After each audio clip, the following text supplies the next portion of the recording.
What's good, Commanders fans? What's good, Wizards fans? It's your host, the real Ed Oliver, and my guy Brandon Scott. Not the Commanders. The Commanders were so awful, but the other day. But we're going to talk about Corey Kispert's media day press conference and also Bilal impressing in training camp. Let's get to it. You are Locked On Wizards, your daily Washington Wizards podcast. Part of the Locked On Podcast Network. Your team every day.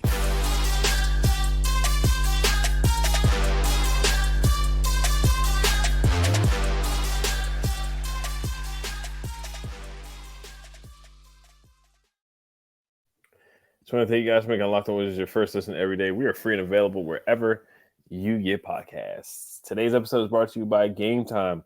Download the Gametime app, create an account, and use code LOCKEDONNBA for $20 off your first purchase. All right, guys, it's my guy Brandon Scott and myself, the real Ed Oliver. Just made a Shaq in a full moment there. The Commanders, man, that game was so awful the other night. They just got me messed up. So just, excuse me for that Shaq in a full moment there. But we're going to transition into Corey Kispert. We're going to talk about Corey Kispert. Then we're going to talk about Bilal in the open practice, how he played. It looked like, from what we were hearing and seeing on some socials, that he played pretty well. And we'll end it up with the fashion show debate, of course, that everybody else has been going back and forth about. But I know you talked about it last episode, but I'm going to chime in on it as well. But let's talk about Corey Kispert. We'll do quote by quote, whatever, thing that we think that stood out from what he said.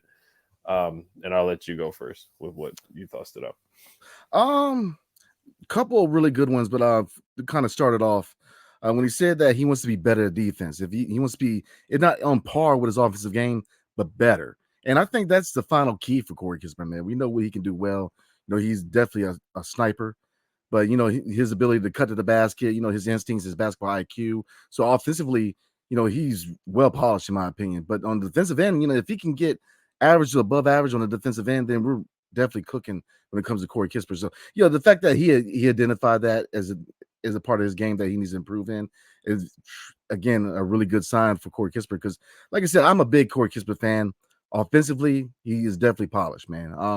But defensively, if he can improve defensively, he's really gonna make things interesting to see what his fit is long term, man. Especially when you look at Denny, he's a defensive guy who needs to add offense. Bilal is a defensive guy who needs to add offense. So guys kind of adding to their games is going to make things hard for this coaching staff to really solidify what this roster and this rotation is going to look like going forward, man. Especially if you hit on all the young guys, man. So it's a good sign. He definitely has his head in the right place as far as his expectations for himself going into the season. Right, yeah, it's something that he certainly needs to improve on. That is the weakest part of his game right now, where teams certainly target for him. They look for him on the defensive side of the ball to make sure they go at him. But, he and this is the quote that he said. He said, quote, "There were times last year where I get subbed in and out of games at the end for offense, defense, and free throws, and that just can't happen this year. If I want to be the player I want to be in this league," end quote. So, yeah, he improved shooting-wise, shot 42% from the three. I think he's capable of being a 50, 40, 90 guy. Yeah. Do I think he's going to be a shutdown defender ever in this league? No, he probably won't. But can he at least be a not above average, but on par, or just a tough defender? Just make it tough on a guy, not just be a turnstile where teams are just looking for him and hunting him on the defensive side and going right at him every time. He doesn't want to be subbed out. He doesn't want his playing time to go down because he can't defend, or just be, a shooting specialist. Can he do more? Can he get some deflections? Can he make it tough on guys? Can he move his feet?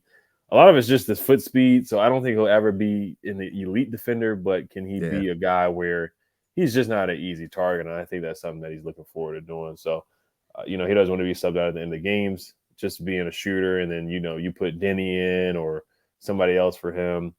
And so, yeah, I think it's good that he has that self-awareness. Denny has good self-awareness too. He's saying the same thing where, he just wants to improve on shooting. That's something that we've seen every year. And it's kind of the same thing with Corey. Every year we're just like, okay, can he be a better defender? Is this the point where he just has to be on the bench where, he just can't play because he's just getting cooked? Oh, yeah. It's definitely, like I said, it's definitely a good sign that identifies that part of his game that he needs to improve on. Because, man, if he, like you said, I don't I've never really looked at him and said he's going to be an elite shutdown guy. I don't think it's going to happen. But like you said, as long as he can show some energy on the defensive end, at least be an average defender, then I think it's going to go a long way for him, as far as his trajectory is his career, man. Because, I mean, if you look at, I think the league is kind of shifting away from three-point specialists. For a while you had your Duncan Robinsons, you had a long list of guys who were specialists. But, now if you look at those contracts, a lot of these teams are trying to move on from Duncan Robinson, trying to move on from a lot of these contracts because they know that in this league, three-point shooting is is definitely a hot commodity in the NBA now, but defense is making his way back. If you look at a lot of the transactions the last couple off seasons, Marcus Smart, he went for a couple of first rounders, man. Gobert, I mean, look at the package that, they got for him. So defense is definitely something that is making his way back as being a preferred asset in the NBA now. So if you can add that defensive game, man, I think we're definitely cooking with oil when it comes to Corey Kispert. Yeah, I mean, you look at Bertans, we gave him a big deal. The only thing he could do was shoot. And when he wasn't making shots, it was kind of like, he turned into a pumpkin. It was like there's just not much value there for him. Same thing with Duncan Robinson with the Heat. Duncan Robinson played a lot better in the playoffs. So he did kind of play up to his contract at times in the playoffs. But it's kind of like when he's not shooting the ball well, it's kind of like, what are you doing? What value do you add to the roster? So Corey wants to do other things. I mean, Corey is a great cutter. I love the way he moves without the ball. He talked about JJ Redick, and when he had to say, JJ Redick said that he's a really good cutter.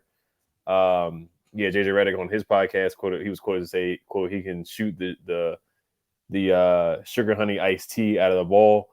But I really enjoyed him off ball, his cutting, deception, all that stuff. I think he's going to have a really good career. I'm excited to see him develop, end quote. So and somebody asked Corey about that quote from JJ Redick. JJ Redick was a shooting specialist. He wasn't known for defense. JJ Redick did improve his defense throughout his career where, he could get on the floor and didn't have to be benched defensively.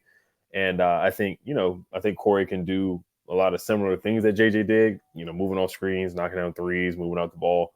So, a guy like JJ Redick giving him praise definitely does speak volumes. I know we talked about before we started, how JJ Redick talked about some of the older players back in the day, calling them plumbers and all kinds of tradesmen and whatnot, being a little disrespectful to guys back in the day. But I do take some stock in what JJ Redick had to say about Corey Kispert.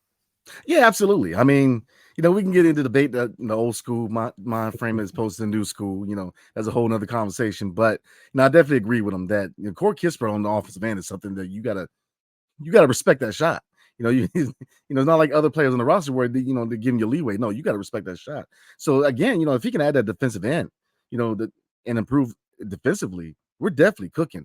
Another quote that really stood out to me real quick before we move on, man, was he called Tyus a professional point guard. He said he is a professional setup man that, and then, they kind of asked him, was it from watching him or playing against him? He said, look, it's hard to play against him. When you play against Tyus, it's hard to guard that lineup because he is so good at setting people up. So that's another thing that really stood out to me, man, because, look, a lot of high praise for Tyus Jones, man. A lot of high praise for being that guy. And I know that we said last year, man, and probably longer than that, what we needed, man, is a pass first floor general. And if we can really, if Tyus Jones is that guy, man, I know a lot of the media is painting us as probably the worst team in the NBA. I don't personally think we are. I think that if he is that floor general that he's advertised to be, and with the amount of scoring talent we have around him, they're going to be fun to watch. So, you keep hearing high praise from a lot of guys. So, hearing that from Corey Kispert, that says a lot because he was the second guy. Him and Denny are actually the two longest tenured Wizards on the roster. So he was kind of talking about that too, how, it's kind of a gray area where, to players such like Bilal Coulibaly, he's a veteran, but to other guys, he's still a rookie. So he's still, and I think Johnny Davis kind of said the same thing, is that kind of gray area as far as leadership, but still, Corey Kispert is another name that we don't really mention a lot, but he is another guy in the locker room who could be a voice in his locker room. So there's a lot of leaders in his locker room, man. So he said a lot of things that I liked. And I think that like most of the guys that we've covered as far as media day and reacting to that, his head is he's ready to roll. His head is in the game, man. He's ready to rock. He knows what he needs to improve on. He knows all these guys know what the vision is for this franchise going forward. Because that was another thing that was asked. Do they do it formally? He said, nah, sometimes they just come up to you and chop it up. This front office is letting us know what the vision is going forward. So everybody's on the same page, and that has not always been the case, man. So that is definitely a good sign as far as basketball in DC, man. Everybody being on the same sheet of music, man. I love it. I love it. Yeah, 110%. Yeah, Corey said that Tyus Jones has emerged as a leader in the locker room. That was in an interview after practice a couple of days ago as well. So Tyus Jones has gotten a lot of praise. Corey's a guy that can step up as a leader too. This is his third, fourth year in the league right now. So he's a guy that can definitely lead by example. He's been there, done that before a couple of years. He's been under West a couple of years, so he knows what to expect in practice and in the games as well. So this is a big year for Corey. I mean, this is a year where it's not a contract year for him, but if he plays well, then maybe he can get an extension in the all season. So it's another big year for Corey. So I'm excited to see what he can do. Also said that he played golf. That helps him with basketball as well. It's made him as a better basketball player. I'm pretty awful at golf, but that was good to know there too, probably with his shot accuracy. But we're going to move on to the open practice that happened the other day. Some news and notes that came out about that, some player performances. I'm talking about Bilal Coulibaly. But before we do that, today's episode is brought to you by Gametime. You shouldn't have to worry, or today's episode is brought to you by the Gametime app. You shouldn't have to worry when you're buying tickets to your next big event.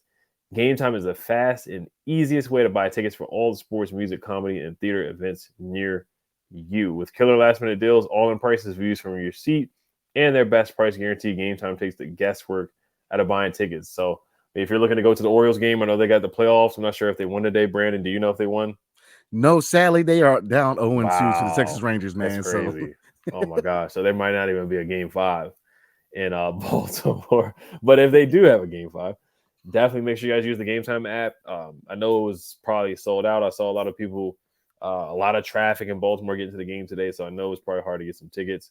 So make sure you guys use the Gametime app, especially for last-minute tickets. If they do make it to a Game 5, you can see the view from your seat before you buy the ticket, so you know exactly what to expect when you arrive as well. Gametime has deals on tickets right up to the start of the event, and even an hour after it starts, it's the place to find last-minute seats. Download the Gametime app, create an account, and use code LOCKEDONNBA for $20 off your first purchase. Terms apply. Again, create an account and redeem code LOCKEDONNBA. That's LOCKEDONNBA for $20 off. Download Gametime today. Last-minute tickets, lowest price guaranteed. Also, you can use the Gametime app to get the tickets to the Wizards game against the NBL team on Tuesday for the preseason. I'm pretty excited for that game as well. All right, so we're just going to talk about the open practice, some things that, we saw online. Josh Robbins tweeted a couple of things out. And I'll ask you this question. So the starting five basically in practice, and I know it's way too early to talk to really take much stock into it, but Denny did not play in the open practice. He's going through a couple of injuries here and there. Same thing with Gafford with the elbow injury. And starting in place for them was Bilal at the 3, and then at the 5 was Danilo Gallinari. So does that kind of give you a little preview of what Wes is thinking of, where guys are on the depth chart? Since Corey didn't start at the 3, do you think that's interesting that he chose Bilal to start at the 3 in practice instead of Corey Kispert? Yes and no. Denny, let me say this, man. He's got to get back. He's got to get healthy, man, because we said it time and time again, this is a contract here. And they are kind of similar players where on the defensive end, they're solid. They're way above average defensively. They have all the intangibles to be up there as far as defenders, but they're kind of waiting on their offensive game to come out. So, yeah, could I see this? If Denny's hurt, I don't think he's going to be hurt up to the regular season, but this could be the starting lineup, because I know that Danilo Gallinari, man, he's talking a lot about playing at the 5. Obviously, the lack of depth at the center position, you very well could see Gallo playing at the 5. And I know he kind of made the comments where I don't really want to, but you got to do what you got to do to get those minutes. So, there's potential for minutes at the position. So, we got to boost his value up for a trade. I'm all for it, man. I mean, like I said, because we're not expected to do much. So if we're going to mix and match here and there, figure out lineups, I'm cool with that. Because, again, the objective is not to – I don't want to say tank, because I know that a lot of people in the organization don't like saying tanking, but we're not going to be very good. It's going to be very entertaining, but we're aiming for a top 5 pick. Let's be real. So I'm all for it, man. See what he can do at the 5. He's got the size. Now, as far as, really, matching up against a lot of these centers like MBs. And I mean, I don't, it's going to be tough. It's going to be tough defensively. We're going to take a step back defensively. But Lau, man, if he can prove that he can be average offensively, and, obviously the shot has to get faster. He's got to work on his handles. But, man, you could be cooking with something if his offensive game can come along.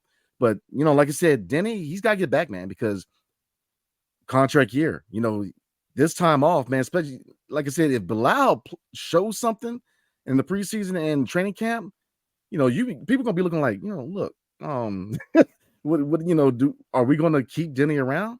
And I know I'm gonna get hit, that it is what it is, but and I hope that Denny plays well, man. But look, here's the thing, you got a guy who was drafted by this front office, so if you're not available, we both said it. Availability is the best ability. If you're not playing and this guy's playing well, who knows? I mean, you could see Bilal start. So it's going to be interesting. I mean, obviously, there's going to be a lot of lineups to be worked through. We're dealing with a lot of injuries. Gav's out, Shamet's out. Denny's dealing with his issues as far as being healthy. So, but it's intriguing because, like you said, Josh Robbins, he's hitting 3-pointers. He's showing energy on the offensive end. I'm just saying, man, if he plays well, he could leapfrog Denny for that starting 3 spot, man. So we shall see. We're getting up there, man. We're getting close to, obviously, look, first preseason games here. We're in training camp. The first game of the year is what, the 23rd? So, I mean, we're getting up to that point, man.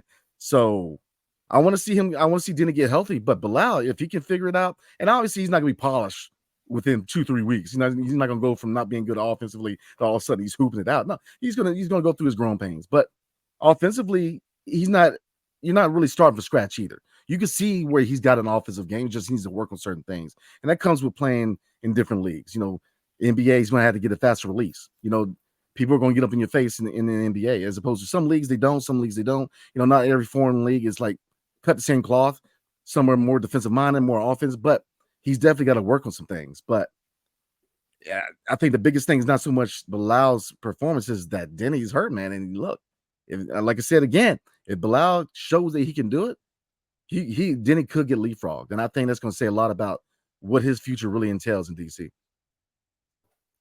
Right. Yeah. I mean, it's interesting that Bilal started, and probably, like I said, it's just practice, so we don't want to take too much stock in it right now. But it could be a preview of the way Wes is thinking. It kind of tells me that Denny is the starter. I think Wes wants Denny to start the season off because, I mean, we've seen Corey at the 3 many times before, so I think he would have just played Corey at the 3. Muscala did not start at the 5. He was the backup behind Gallinari. Excuse me. And Denny most likely will be starting at the 3. But yeah, like you said, I mean, I do think Denny will be ready for game 1. I think we'll see what happens with the preseason. I'm intrigued to see if he plays in the preseason game or not, or if they hold him out for precautionary reasons. I think he should play as much as he can, but if they want to be safe, I understand it, but I'd rather see him play, just getting ready for the season. But yeah, I mean, he definitely needs to, he has to be ready, he has to be healthy. He cannot have any setbacks or, slow start, kind of like he did last year, where he was injured from the offseason with FIBA, kind of eased his way back into the lineup. He did start, but he just had a slow start. Then he lost starting job. Anthony Gill was starting. Then towards the end of the season, when a lot of guys got traded, or a couple of guys got traded. Well, actually not a couple, but Rui got traded. And then Tommy Shepard really made it a point for him to start, get more playing time. We know what Tommy Shepard said about that. So I do want him to see him start on the right foot and start off hot. But Bilal, him playing well in the practice, I think it's a good sign. And, when they bring in a new guy, you brought up that they drafted him. They drafted Bilal. That guy is kind of, he's just right behind you. He's right behind. He's not too far behind you. And they want to develop Bilal.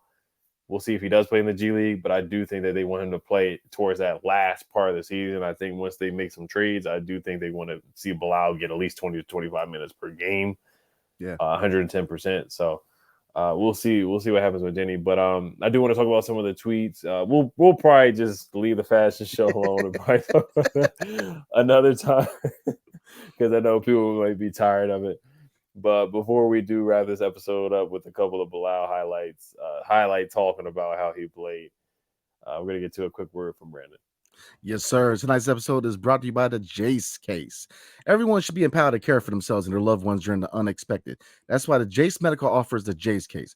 The Jase case provides 5 life-saving antibiotics for emergency use and gives you a peace of mind. So then you're not just hoping that you have access to medication or an emergency room nearby. Jase Medical makes sure that you have the medication in hand. Jase Medical is simple. They handle everything from online evaluation to licensed pharmacy medication delivery and ongoing consultation and care. Don't get caught unprepared. And I'm telling you, I'm a big believer in being prepared for national disasters, wars, anything.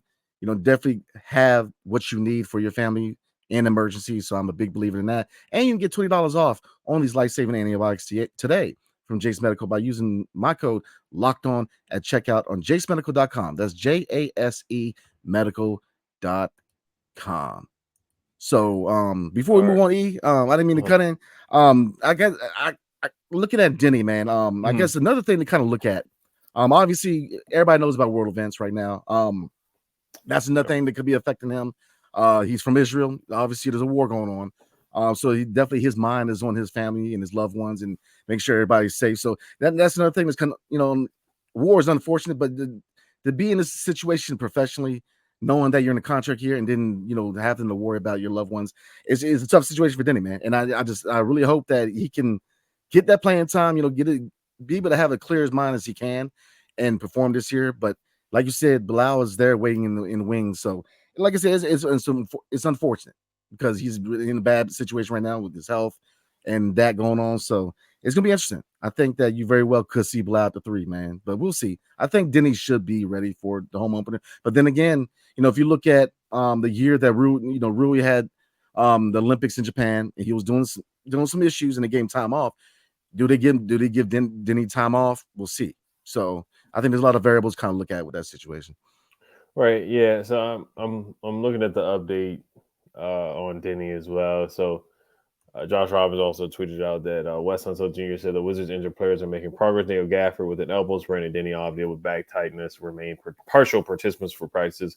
And the Wizards, they put out a tweet supporting Israel. The Commanders did as well. So they definitely have Denny's back, and I know they want to make sure that he's doing okay mentally, for sure. So I am wishing him the best. I think he will be ready for Game 1. It's definitely a lot to take on as a young guy in Denny Avdia for sure. So definitely sending my support his way. But it's a big year for him. We talked about this numerous times, and he's just got to show up. Just got to show up this year, whether he's going to get a contract from here or a contract from somewhere else. Yeah. Either way, for sure. So it's a big season for him. But yeah, I'll read a couple tweets and then we'll wrap it up for today. I'm just excited for this preseason game. Tomorrow we're going to do a preview for the preseason game against the Australian squad. But Josh Roberts, he tweeted out, it's important to keep this in perspective since it's a light intra-squad scrimmage. But Bilal Coulibaly blocked a drive by Corey Kispert and hit a left corner 3, and both plays were impressive. This was in the open practice. Then Josh Roberts also tweeted as well. He said, actually, I should amend the first part of that statement compared to last year's open practice. This is a much more intense practice. Xavier Cooks just took a charge from Jules Bernard. Let me see if there's any other things he said about Bilal as well, because I know he tweeted out some good stuff about Bilal. He said Bilal Coulibaly just took a charge from Corey Kispert, resulting in an offensive foul on Corey Kispert. So Bilal already hit a 3. He had 2 threes, took a charge, and he blocked Corey Kispert. So it looks like he did a great job against Corey Kispert out there. So yeah, I'm intrigued to see what he can do. I'm really looking forward to see what Bilal can do in this preseason game. If he can keep that up and just be a decent 3-point shooter. He doesn't have to be an elite 3-point shooter, but if he can block shots, take charges, play well on the defensive end, rebound the ball well, do some of the things that we saw in Summer League, get a couple of transition dunks, and just wreak havoc on the defensive end, I think he can have a solid rookie year. Do I see some G League time? I do see a couple G League games. I don't see a bunch, kind of like Johnny did. Johnny played in 20 games in the G League. I see about 5 to 10, and then I do see him having some impactful defensive games for this season. Yeah, same here. I mean, I do see a little bit of G League time, but offensively, you're not dealing with the bare minimum. He's got athleticism. You see him drive with power. I mean, he dunked on a few folk in Summer League. I mean, that 3-point shot, if he can build his way up to being consistent, and I'm not saying it's going to happen this year. Obviously, he's got to get a faster release. Confidence has a lot to do with it, especially with young guys, man. We talk about confidence. Denny Avia, he dealt with confidence issues. Johnny Davis dealt with a fair share of confidence issues. And I'm sure Kispert has as well. Young guys, man, that's the biggest thing about young guys, that when it's all good, confidence is up, they're rolling. But when it's down, how do they perform? How do they, you know what I mean? So it's going to be interesting to see how he, mentally he deals with his first year in the league. But that offensive game, man. I was looking at some of the videos from practice, man. I mean, look, the shot, it ain't broke. He has to work on that release. That is it. I mean, if he can have a consistent 3-point shot, because defensively, if you look at his intangibles and the fact that he's still growing and his wingspan, I mean, he's gonna be nasty on defense.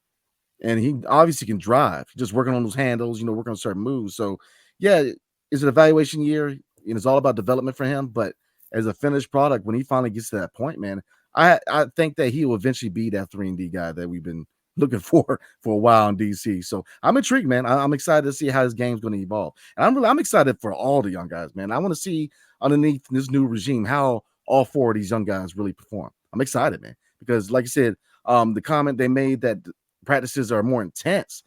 Look, like I say in the military, man, you train as you fight. Look, if you busting it out in practice, you best believe in the games they're gonna put that effort in there, man. So I love what I see from this organization as far as every step of the way, man. The front office, practice, I'm just seeing all the good, all the right things happening. So I'm very excited to see how these young guys go, man, because a lot hinges on these young guys. And you can say the less pressure's on Bilal because he was the guy that was drafted by him. So you see a lot of pressure on Kispert and Denny, and you best believe in Johnny Davis, man. So right. Yep. So we just want to thank you guys for watching and listening. Make sure you guys tune in tomorrow. We will be previewing the preseason games, just some things that we're going to be looking for. We may get some injury updates before we record as well. So we'll see who's going to play and who is not. But we just want to make sure you guys subscribe and hit the notification bell. Hell to the Wizards. Peace.